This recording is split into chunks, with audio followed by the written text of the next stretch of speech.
Всем привет! С вами Таир Насханов, и я специализируюсь на защите бизнеса. Сегодня я расскажу вам об ошибках следователей при признании в качестве потерпевшего. Ставьте лайки и подписывайтесь на мой YouTube-канал. Приведу пример того, как ошибочно наделяют правами и возлагают обязанности потерпевшего на ненадлежащих лиц.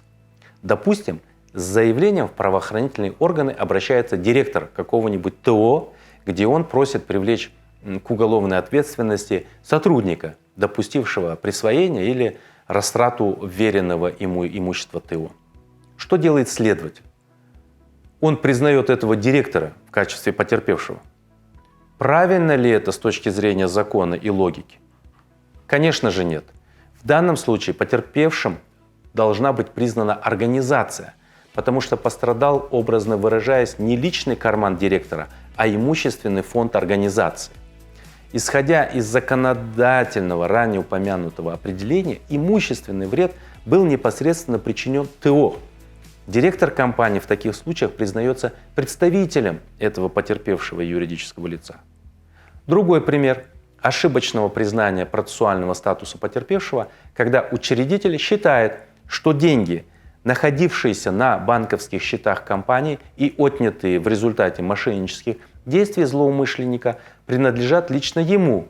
По его логике он же хозяин. И органы следствия признают учредителя потерпевшим, а не компанию. И это тоже ошибочное процессуальное решение. Представьте, если завтра сменится директор либо учредитель, а на их место придут новые люди, которые в момент совершения преступления не имели к компании никакого отношения.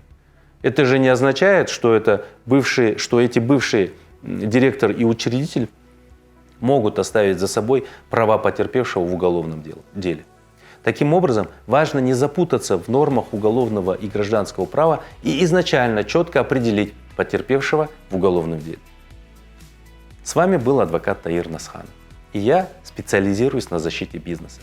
Если есть вопросы по теме ролика или защиты бизнеса, пишите в комментариях, а я постараюсь ответить на них. Ставьте лайки и подписывайтесь на мой YouTube-канал.